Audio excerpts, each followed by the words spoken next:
The wind came hard across the Montana plains that morning, the kind of wind that cuts through a coat like it isn't even there, and Clara Hensley stood at the edge of a road that led to nowhere she recognized, holding a suitcase that held everything she owned in the world. She was 29 years old, and she had already buried a husband, lost a job, and been turned away from her own sister's door because her sister's new husband didn't want another mouth to feed. Clara hadn't cried in 3 days. She told herself crying was a luxury for women who still had somewhere to go home to, and she didn't have that anymore. She had a name on a folded piece of paper, a rancher named Wade Calloway who was said to need help on his land, and she had nothing else. No family. No warmth. No one waiting for her. Just wind, and dust, and the terrifying quiet of being completely alone in the world. If a story like this touches something in you, stay a little while. Somewhere out there, someone is walking a road just like Clara's, and maybe this story is for them too. Drop a comment and let me know where you're watching from tonight, because stories like this feel a little warmer when we share them together. Clara had heard the ranch owner needed a housekeeper, someone to cook, to clean, to keep his home from falling apart the way it had since his wife passed 2 winters back. She hadn't expected kindness. She hadn't expected anything at all. She had learned, the hard way, that expecting things only made the disappointment heavier. So when the wagon finally came into view, driven by a tall man with broad shoulders and a face carved from quiet sorrow, she straightened her spine and lifted her chin, because if this man was going to send her away too, she wasn't going to let him see her break.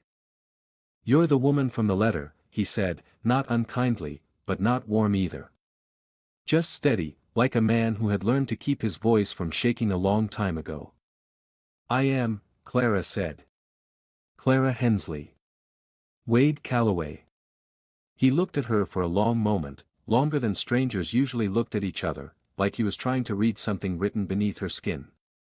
"You look tired." "I am tired," she admitted, because there was no use lying to a man who could clearly already see the truth of her. "But I can work. I don't need pity, Mr. Calloway. I need a roof and something to do with my hands." Something shifted behind his eyes then, something that looked almost like respect. "Good," he said. "Because pity doesn't fix fences or feed cattle." He helped her onto the wagon without asking permission first, the way a man does when he's used to lifting heavy things and doesn't think twice about it, and they rode toward the ranch in silence, the kind of silence that wasn't empty, but full of things neither of them knew how to say yet. The ranch house was bigger than Clara expected, but it wore its neglect plainly, curtains hanging crooked, dishes stacked in the sink, a child's toy horse sitting forgotten by the hearth. A small boy peeked around the doorway when they walked in, no older than 6, with the same quiet eyes as his father. "This is Eli," Wade said, and something in his voice softened just barely, like a crack of light coming through a closed door. "My son." Eli didn't run to Clara the way some children do with strangers. He watched her carefully, the way children do when they've already learned that people leave. Clara understood that look better than she wanted to. She crouched down slowly, so she wouldn't tower over him. "Hello, Eli," she said gently. "I like your horse." Eli glanced at his toy, then back at her. "His name is Samson," he said quietly. "He's not a real horse. Mama gave him to me before she went to heaven." Clara felt something tighten in her chest, sharp and sudden, the kind of ache that comes from recognizing your own grief reflected back at you through a child's small voice. "He sounds like a very special horse then," she said softly. "I think Samson is lucky to have you." Eli almost smiled. Almost.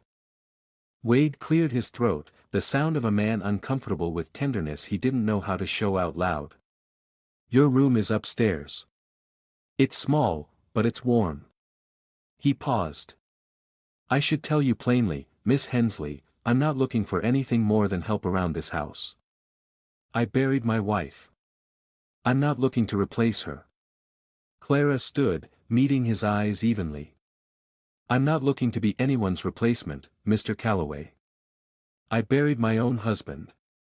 I'm just looking for a place to stand still for a while." He studied her again, and this time, something like understanding passed quietly between them, unspoken, but real. The weeks that followed moved slow and steady, the way healing often does, in small moments rather than big ones. Clara learned the rhythm of the house, the way Wade liked his coffee strong and black, the way Eli needed someone to sit with him until he fell asleep because the dark still frightened him since his mother passed. She learned that Wade rarely spoke about his feelings, but he showed them in quiet ways, fixing the loose step on the porch without being asked, leaving an extra blanket outside her door on the colder nights, making sure she ate before he did. One evening, as autumn wind rattled the windows, Clara found Eli sitting alone in the barn, hugging his knees, tears streaking his small face. "Eli, sweetheart, what's wrong?" she asked, kneeling beside him in the hay. "I heard Papa crying," Eli whispered. "He thinks I don't know, but I hear him sometimes. At night. He misses Mama." Clara's heart ached for both of them, the father who grieved in silence and the son who carried that grief without knowing how to hold it. "Your papa loves you very much," she said softly. "Sometimes grown-ups cry because their hearts are full of love that doesn't have anywhere to go anymore. It doesn't mean he's not strong. It means he loved your mama very much." Eli looked up at her with wet eyes. "Do you cry too? At night?" Clara felt her throat tighten. "Sometimes," she admitted honestly. "But it gets a little easier every day. I promise."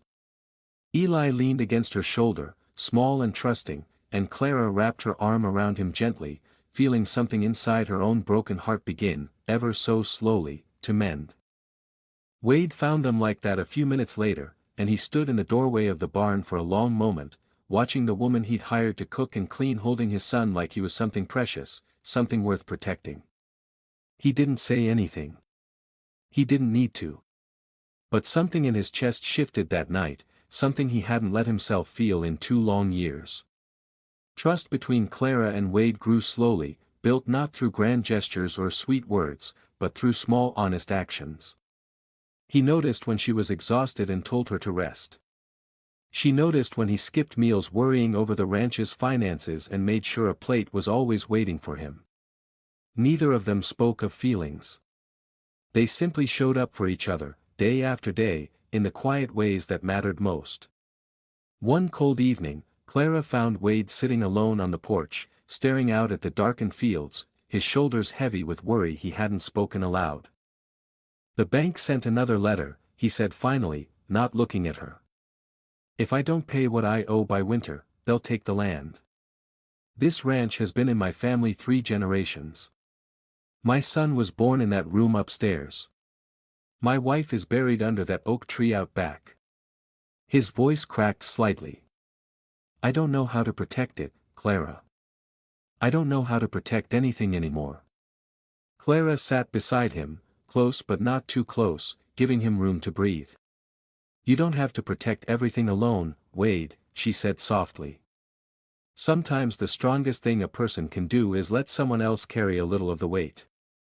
He turned to look at her then, really look at her, like he was seeing her clearly for the first time. "You told me once you didn't need saving," he said quietly. "I think about that a lot." "I don't," Clara said, though her voice trembled just slightly. "I've learned to survive on my own. I had to." "Good," Wade said, his voice low and rough with something unspoken. "Because I need you, Clara. Not to save me. Just, to stay. This house feels like a home again since you came." Eli laughs again. "I forgot what that sounded like." Clara felt tears rise unexpectedly in her eyes, tears she'd been holding back for months, maybe years. "I haven't felt wanted in a long time," she whispered. "I forgot what it felt like to matter to someone." "You matter," Wade said simply, taking her hand in his rough, calloused one, gentle despite its strength. "You matter to me. You matter to my son. You've given us both something we thought we'd lost forever." They sat there together as the stars emerged overhead, 2 wounded hearts finding quiet comfort in each other's presence, needing no more words than that. But peace, as it often does, did not last without one final trial. Just before the first snow of winter, a fire broke out in the west barn, sparked by a lantern knocked loose during a sudden storm. Clara woke to the smell of smoke and screaming, Eli's voice crying out from near the flames, drawn there by fear for the animals he loved. Eli! Clara screamed, running barefoot into the freezing night, smoke thick and choking around the barn's entrance. She found him coughing, trapped near a fallen beam, too frightened to move. Without a moment's hesitation, Clara pushed forward through the smoke, wrapping her body around the small boy, shielding him as best she could. "I've got you, Eli. I've got you, sweetheart. I won't let go." Wade arrived seconds later, fear tearing through him at the sight of flames swallowing the barn whole, but relief flooded him just as fast when he saw Clara emerging through the smoke, Eli held tight against her chest, both of them coughing but alive. "Clara!" He rushed to them, pulling them both into his arms, his hands shaking as he checked they were unharmed. "You could have died. You could have," his voice broke completely, raw with fear and love he could no longer hide. "I couldn't leave him," Clara said, her voice hoarse from smoke, tears streaking her soot-covered face. "I couldn't let anything happen to him, Wade. I love him too much." Wade froze at her words, then pulled her closer, resting his forehead against hers as the barn burned behind them, the animals already safely out, the danger past. "You love him," he whispered. "Clara, do you think you could ever love, all of us? Me included?" Clara pulled back just enough to look into his eyes, smoke and starlight reflecting in the tears gathered there. "Wade, I think I already do," she whispered. "I think I have for a while now. I was just too afraid to say it out loud, because everyone I've ever loved has left me somehow. I didn't want to lose you too." "I'm not leaving," Wade said firmly, cupping her face gently in his hands. "I'm not your husband who passed, and I'm not your sister who turned you away. I'm here, Clara. I'm not going anywhere. Not ever." Eli, still held between them, looked up with wide, hopeful eyes. "Does this mean Clara stays forever, Papa?" Wade looked at Clara, silently asking the same question with his eyes, and Clara felt her heart, once so guarded and broken, open fully for the first time in years. "Yes, sweetheart," she said softly, smiling through her tears. "If your papa will have me, I'd like to stay forever." Wade kissed her then, gentle and sure, sealing a promise neither of them had dared to speak until that very night, while the barn smoldered behind them and the first snowflakes of winter began to fall softly around them like a blessing. They were married in early spring, beneath the same oak tree where Wade's first wife rested, a quiet, respectful ceremony that honored the past while embracing the future. Clara wore a simple blue dress, and Eli stood proudly beside his father, holding a small bouquet of wildflowers he'd picked himself that morning. When the preacher pronounced them husband and wife, Eli tugged gently on Clara's dress. "Can I call you Mama now?" he asked softly, his small voice full of hope. Clara knelt down, tears spilling freely down her cheeks, and pulled him into a warm embrace. "I would love nothing more in this whole world," she whispered, "than to be your mama, Eli." Wade watched them together, his heart full in a way he hadn't believed possible again, the ranch behind them rebuilt, the barn standing strong once more, the fields green with new life, and the house finally, truly, filled with laughter and warmth and belonging. Clara Hensley, once a woman with nothing but a suitcase and a broken heart, had found more than shelter on that ranch. She had found a family. She had found a home. She had found a love that didn't ask her to be anything other than exactly who she was, wounds and all, and in return, she had given a grieving father and his lonely son something they had both quietly prayed for without ever saying it out loud, a reason to believe in love again. If this story touched your heart tonight, let us know in the comments where you're watching from and what part moved you the most.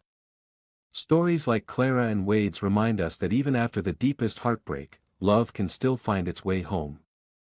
Subscribe for more stories like this one, because somewhere out there, someone else needs to remember that they are not too broken to be loved, and neither are you.